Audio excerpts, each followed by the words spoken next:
비가 소강 상태에 들어서긴 했지만 엿새째 쏟아진 폭우가 핥힌 상처는 큽니다.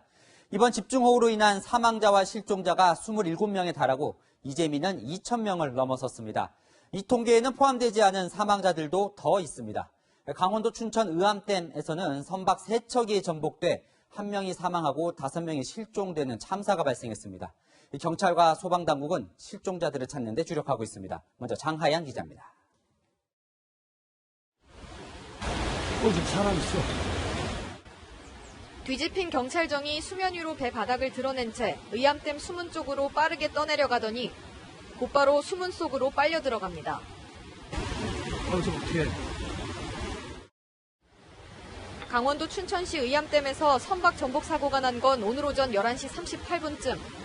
인공수초선 고정 작업을 하던 고무보트가 급류에 전복됐고 주변에 있던 경찰정과 행정선이 와이어에 걸리면서 휩쓸리는 사고가 난 겁니다. 표시용 빨간 공이 달려있는 철제 와이어는 외부인의 출입을 통제하는 수상 통제선입니다. 폭우로 수위가 높아지면서 철제 와이어가 수면 위로 낮게 늘어져 있었고 경찰정이 바로 이 철선에 걸려 전복된 겁니다. 섬이 떠내려가려고 그러니까 이제 세대가 이제 잡으려고 그러는 과정에서 못 잡으니까 계속 떠내려간 거예요. 떠내려가니까 이제 계속 쫓아갔겠죠. 세 척의 배에는 경찰 1명과 시청 공무원 5명, 인공수초선 관리 직원 1명이 타고 있었습니다. 사고 직후 2명은 구조됐지만 1명은 이미 숨진 뒤였습니다. 실종된 5명은 방류 중인 의암댐 수문을 지나 하류로 휩쓸려간 것으로 추정됩니다. 남이섬과 청평댐 주위로 수색을 하고 있습니다. 그리고 경찰에서는 강천대교와 현위치 또 현위치에서 같은 방향으로 수경 검색을 하고 있습니다. 경찰과 소방당국은 하류 쪽으로 수색 범위를 넓혀 실종자 5명을 찾는 데 주력하고 있습니다. 채널A 뉴스 장하얀입니다. 사람의 생명보다 소중한 건 없기에 이번 사고에 안타까운 점이 많습니다. 전해드린 대로 이들은 떠내려가는 인공수초섬을 고정하려다가 변을 당했는데요. 댐 방류로 급류가 흐르고 있던 상황에 굳이 위험을 무릅쓰고 이 작업을 했어야 했는지 지적이 나옵니다. 김민곤 기자가 사고 당시 상황을 정리했습니다. 사고가 난 오늘 오전 의암댐은 수문 14개 중 9개를 열고 물을 흘려보냈습니다. 수질 정화를 위해 설치 중인 인공수초섬이 떠내려가자 관리업체가 고정작업에 나섰습니다. 민간 고무보트와 행정선까지 투입됐지만 작업이 어려워지자 경찰전까지 동원되었습니다. 하지만 급류에 휩싸인 고무보트가 전복됐고 이를 구조하는 과정에서 경찰전과 행정선도 수상 통제선에 걸려 전복됐습니다. 당시 의암댐은 초당 1만 톤의 물을 방류하고 있었던 만큼 급류를 이기지 못한 것으로 보입니다. 사고 직후 선박 3척은 모두 폭 13m의 의암댐 수문을 통해 하류까지 떠내려갔습니다. 춘천시는 16억 원의 예산을 들여 인공수초섬을 조성 중이었습니다. 하지만 폭우로 많은 물을 방류하는 상황에서 수초 고정에 나서야 했느냐는 지적이 나옵니다. 경찰도 출동 당시 유속을 제대로 파악하지 않은 것으로 드러났습니다. 유속 문제까지 저희가 파악은 못했고요. 안전선 그 지역에서 그 댐의 수문을 개방함에 따라서 그 유속이 빨라졌. 수색 현장을 찾은 실종자 가족들은 분통을 터뜨렸습니다. 경찰관들 모여서 그냥 이야기하면 되지 뭐 수색 인원들 감가 보지도 않고요. 경찰 선생님이 유속 고려하지 않다고 직접 말씀하신 거에 너무 화가 나요. 의암댐은 수위 조절을 위해 여전히 초당 1만 톤의 물을 흘려보내고 있어 하류의 수색 작업에 어려움이 계속되고 있습니다. 채널A 뉴스 김민곤입니다. 전해드린 의암댐을 포함해 상류의 댐들이 방류를 하면서 한강 수위는 역대 최고까지 오르고 있습니다.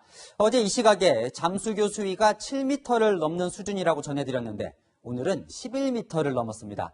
한강 주변 올림픽 도로까지 통제되면서 지금 이 시각 퇴근길도 힘겨운데요. 잠수교 근처에 나가 있는 김재혁 기자 연결합니다. 자, 이 도로가 아예 안 보이는 것 같은데요. 지금 수위는 몇 미터까지 올랐습니까? 네, 현재 잠수교 수위는 11.23m로 차량 통제 기준인 6.2m를 훌쩍 넘겼습니다. 잠수교가 모두 물에 잠겨서 도로 표지판도 보이지 않는 상황입니다. 오늘 오전부터 한강 수위가 오르면서 잠수교 수위는 오후 1시 11.5m에 다다랐습니다. 지난 2011년 최대 홍수의 기록인 11.03m를 넘은 겁니다. 오전 11시에는 한강대교에 홍수주의보가 내려졌는데요. 한강에 홍수특보가 내려진 건 2011년 7월 이후 9년 만입니다. 서울에는 대부분 비가 그쳤지만 한강 수위는 좀처럼 낮아지지 않고 있습니다. 밤사이 내린 비로 인해 한강 상류댐들이 방류량을 줄이지 않고 있기 때문입니다. 잠수교뿐만 아니라 서울 시내 한강공원 진입도 전면 통제된 상태입니다. 그러니까 이 서울 시내 주요 도로 상당수가 지금 통제가 되고 있는 거죠? 네, 지금도 서울 주요 도로 곳곳이 통제되고 있는데요. 퇴근길도 곳에 따라 상당한 혼잡이 빚어지고 있습니다. 올림픽대로는 염창나들목에서 반포대교까지 통제 중입니다. 내부순환도로는 성수분기점에서 마장램프까지 통행이 제한됐고 여의상류 나들목과 하류 나들목 모두 통제되고 있습니다. 오늘 점심쯤에는 올림픽대로와 노들길에 한강물이 넘쳐있는 모습도 포착됐는데요. 경찰은 교통경찰관 1,100여 명을 동원해 퇴근길 정체를 관리하고 있습니다. 지금까지 잠수교에서 전해드렸습니다. 앞서 집중호우가 핥히고 간 충남 지역에선 이번엔 태풍보다 강한 강풍이 몰아쳤습니다. 항구에 정박된 배가 뒤집히고 방파제가 무너지는 등 피해가 속출했습니다. 김태영 기자입니다. 왼쪽으로 기울어진 선박을 크레인에 연결하는 작업이 한창입니다. 바다에 정박해 있던 배가 강풍 때문에 갯벌까지 밀려와 균형을 잃자 바로 세우는 겁니다. 이 강한 바람에 너울성 파도까지 치면서 이 7.93톤급짜리 큰 배도 해안가 바로 앞까지 밀려왔습니다.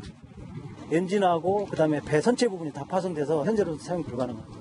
호우특보와 함께 강풍주의보가 내려진 태안반도에선 오전 한때 순간 최대 풍속 초속 29.4m의 강풍이 몰아쳤습니다. 시속으로 환산하면 106km로 태풍의 기준인 초속 17m의 2배 가까운 위력입니다. 여기에 만조까지 겹치면서 너울성 파도가 육지를 덮쳤고 정박 중이던 선박 40척이 뒤집히거나 파손됐습니다. 파도를 막는 방파제도 무너져 해안가 캠핑장에서 야영하던 피서객들이 긴급 대피하게 됐습니다. 태풍도 이런 줄 알았어요. 월파 되더라도 좀 유실되고 말았지 이렇게 강처럼 둥둥 떠다니는 건 처음이에요. 오후 들어 비도 바람도 약해졌지만 내일부터 최대 200mm의 비가 예보돼 긴장이 높아지고 있습니다. 충남에서는 앞서 천안과 아산에서 폭우로 물난리를 겪은 데 이어 해안가에 거센 비바람까지 덮치면서 피해 규모가 더욱 늘고 있습니다. 채널A 뉴스 김태형입니다.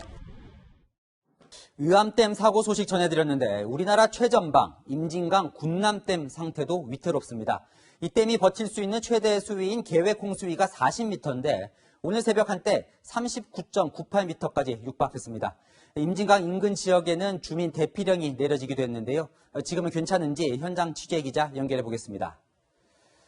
자, 남영주 기자, 역대 최고 수위라는 말까지 나오던데 군남댐 수위가 한 고비는 넘긴 겁니까? 네, 위험한 고비는 넘겼지만 안심할 수는 없습니다. 군남댐 수위는 오후 7시 기준 현재 35.56m인데요. 제 뒤로 보시는 것처럼 숨은 13개를 모두 열어 초당 8,125톤의 물을 방류하고 있습니다. 수위가 점차 낮아지고는 있지만 여전히 홍수 안전 수위인 40m에 가깝습니다. 지난 2013년 7월 35.25m 이후 역대 최고 수위입니다. 군남댐 수위가 높아진 건 밤사이 경기 북부에 많은 비가 쏟아진 데다 임진강 상류에 위치한 북한 환강댐에서 많은 양의 물을 방류했기 때문입니다. 비가 더 내리거나 북한에서 방류량을 늘릴 경우 임진강 하류 지역의 침수 피해가 우려되는 상황입니다. 그럼 대피를 했던 이 임진강 인근 주민들은 지금은 집으로는 돌아간 상황일까요? 네, 임진강 수위가 내려가면서 연천군 6개 읍면에 발령된 주민 대피령은 오후 2시 반쯤 모두 해제됐습니다. 하지만 주민들은 여전히 불안해하고 있는데요. 얘기 들어보겠습니다. 집 앞에 그 제방뚝이 다 실려 내려갔어요. 앞으로 비도 오면 보통 일이 심각한 일이 아니겠네요. 경기 파주시는 주민 대피령을 유지하고 있어 현재 82명의 주민이 인근 학교에 모여 있습니다. 파주에서는 오늘 오전 6시 30분쯤 시내버스가 물에 잠겨 기사와 승객 4명 등 5명이 고립됐다 구조되는 일도 있었습니다. 지금까지 군남댐에서 전해드렸습니다. 마을이 통째로 물에 잠기면서 대피소에서 뜬 눈으로 지난 밤을 지샌 강원 철원군 주민들은 날이 밝자마자 집으로 향했습니다.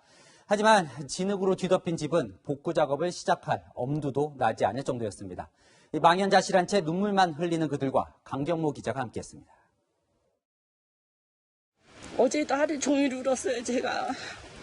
왜 일로 시집 와가지고 이렇게 고생시키나 애들까지 엄마 생각나는 거예요. 흙탕물 범벅인 집을 본 주민은 참았던 눈물을 터뜨립니다. 대피소에서 가슴을 졸이며 뜬 눈으로 밤을 지샜지만 폭우가 핥히고 간 흔적에 할 말을 잃었습니다. 저지대에 자리 잡은 이 마을은 8월 들어 계속된 집중호우로 3번이나 침수 피해를 당했습니다. 원래는 2집 살림이 다 쌓여 있었거든요. 근데 다 없어졌어요. 물에 잠겼던 마을은 온통 진흙밭으로 변했는데요. 주민들은 못 쓰게 된 가재도구들을 집 앞에 쌓아놨습니다. 중장비와 군장병이 복구 작업에 투입됐지만 간간히 쏟아지는 장대비에 좀처럼 속도가 나지 않습니다. 한탄강이 범람하면서 완전히 물에 잠겼던 마을도 물이 빠지자 참혹한 모습을 드러냅니다. 농기계엔 잡풀들이 잔뜩 끼어 있고 가스통은 흙바닥에 그대로 방치돼 있습니다.